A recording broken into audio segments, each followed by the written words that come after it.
സഹോദരങ്ങൾ, ഖുർആനിലെ ഇൽം അത് ഇൽമ് പഠിക്കാൻ ഉദ്ദേശിക്കുന്നവർക്ക് വയറ് നിറയാത്ത വിജ്ഞാനമാണ്.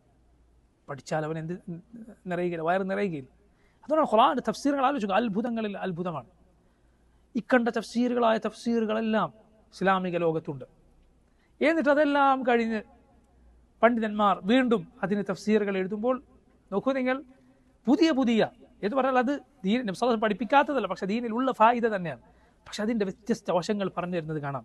ഇബ്ൻ കസീറും തബ്രിയും അങ്ങനെയുള്ള പല പല ഹദീസിൻ്റെ ഖുർആനിൻ്റെ തഫ്സീർ ഗ്രന്ഥങ്ങൾ കഴിഞ്ഞിട്ടാണ് ഇതായി ആധുനിക കാലത്ത് ഇമാം അബ്ദുറഹ്മാൻ ബിൻ നാസിർ സഅദി റഹിമഹുല്ലാഹ് അദ്ദേഹത്തിൻ്റെ മനോഹരമായ തഫ്സീർ രചിച്ചു. സുബ്ഹാനല്ലാഹ്,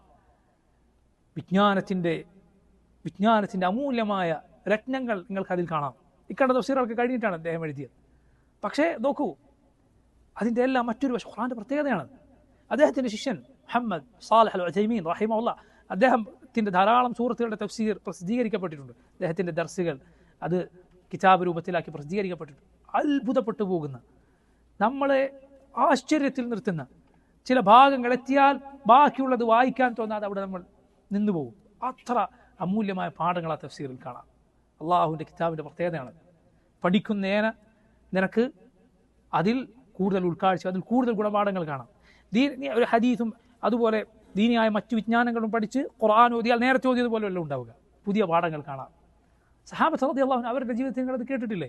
സ്വല്ലല്ലാഹു അലൈഹി വസല്ലം വഫാത്തായ സന്ദർഭത്തിൽ ഉമർ ഖത്താബ് റളിയല്ലാഹു അൻഹു പറയുകയാണ്, അബൂബക്കർ സിദ്ദീഖ് റളിയല്ലാഹു അൻഹു വരുന്നു. ഉമർ പറയുന്നില്ല മുഹമ്മദ് സ്വല്ലല്ലാഹു അലൈഹി വസല്ലം മരണപ്പെട്ടു എന്ന് ആരെങ്കിലും പറഞ്ഞു വാൾ കൊണ്ട് വെട്ടും. അബൂബക്കർ സിദ്ദീഖ് വന്നതോടെ ജനങ്ങളെല്ലാം അബൂബക്കർ സിദ്ദീഖിന്റെ പിന്നാലെ ചെന്നു. യാ സാഹിബ റസൂലില്ലാഹ്, അള്ളാഹുവിൻ്റെ റസൂലിൻ്റെ സാഹിബേ, അഖുബിദ റസൂലുള്ളാഹ്, അള്ളാഹുവിൻ്റെ റസൂൽ മരണപ്പെട്ടോ? അബൂബക്കർ സിദ്ദീഖ് പറഞ്ഞു നഅം.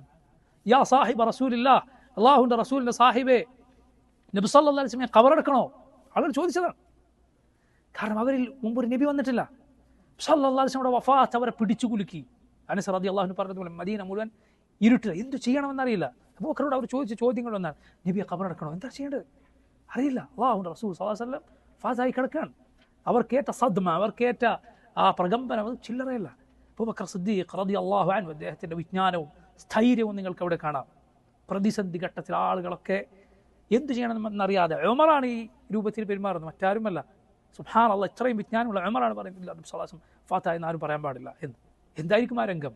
അബൂബക്കർ സിദ്ദീഖ് റളിയല്ലാഹു അൻഹു ആ സ്ഥിരതയോടെ നിന്നു അവർക്ക് ആയത്ത് ഓതി കൊടുക്കുകയാണ്. വമാ മുഹമ്മദുൻ ഇല്ലാ റസൂൽ ഖലത് മിൻ ഖബ്ലിഹി الرسل فإن مات أو قتل انقلبتم على أعقابكم. അതുപോലെ ഇന്നക മയ്യിതുൻ വഇന്നഹും മയ്യിതൂൻ, ഈ ആയത്തുകൾ ഓതി കൊടുക്കുകയാണ്. മുഹമ്മദ് സല്ലല്ലാഹു അലൈഹി വസല്ലം അല്ലാഹുവിൻ്റെ റസൂലുകളിൽ റസൂലാണ്. മുമ്പ് റസൂലുകൾ കഴിഞ്ഞു പോയിട്ടുണ്ട്. ആ റസൂൽ മരണപ്പെടുകയോ കൊല്ലപ്പെടുകയോ ചെയ്താൽ നിങ്ങൾ ഈ ദീനിൽ നിന്ന് പിന്നോക്കം പോകാനോ? അതുപോലെ ഇന്നക മയ്യിതുൻ, ഓ നബിയെ താങ്കൾ മരിക്കും, വഇന്നഹും മയ്യിതൂൻ, അവരും മരിക്കും. അബൂബക്കർ സിദ്ദീഖ് റളിയല്ലാഹു അൻഹു ഈ ആയത്ത് ഓതിയപ്പോൾ ആ ആളുകളെല്ലാം ഈ ആയത്ത് ഓതിക്കൊണ്ടിരിക്കുകയാണ്, ഓതിക്കൊണ്ടേയിരിക്കും.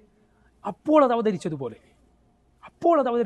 ഈ ആയത്ത് നബി സല്ലല്ലാഹു അലൈഹി വസല്ലം കേട്ടവരാണവർ, ഓതിയവരാണവർ. പക്ഷെ നോക്കൂ നിങ്ങൾ, ആ സന്ദർഭത്തിൽ ആ ഖുർആൻ അവരെ ആ യാഥാർത്ഥ്യം പഠിപ്പിച്ചു. ഇതാണ് അള്ളാഹുവിൻ്റെ കിതാബ്, റബ്ബിൻ്റെ കിതാബ്. അത് നിസ്സാരമല്ല. അതുകൊണ്ട് സഹോദരങ്ങൾ പഠിക്കുക, അതിൽ അമൂല്യമായ രത്നങ്ങൾ, വിജ്ഞാനത്തിൻ്റെ മണിമുത്തുകൾ കരസ്ഥമാക്കുക.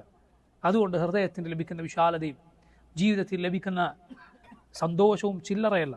ചില പണ്ഡിതന്മാർ പറഞ്ഞിട്ടുള്ളതുപോലെ അറിവ് കൊണ്ടുള്ള സന്തോഷം അത് സുബ്ഹാനല്ലാഹ് ഡോളറുകൾ ലഭിക്കുന്നതിനേക്കാൾ, സ്വർണവും വെള്ളിയും ലഭിക്കുന്നതിനേക്കാൾ ഒരു സന്തോഷമാണ്. അവർക്ക് കിട്ടാത്ത സന്തോഷമാണ് അറിവിൻ്റെ സന്തോഷം. അത് ജീവിതത്തിൽ വലിയ സന്തോഷം പകർന്നു നൽകും. അതിൻ്റെ മധുരം നുണഞ്ഞവർക്കല്ലാതെ അത് മനസ്സിലാവുകയില്ല, പറഞ്ഞാൽ മനസ്സിലാവുകയില്ല.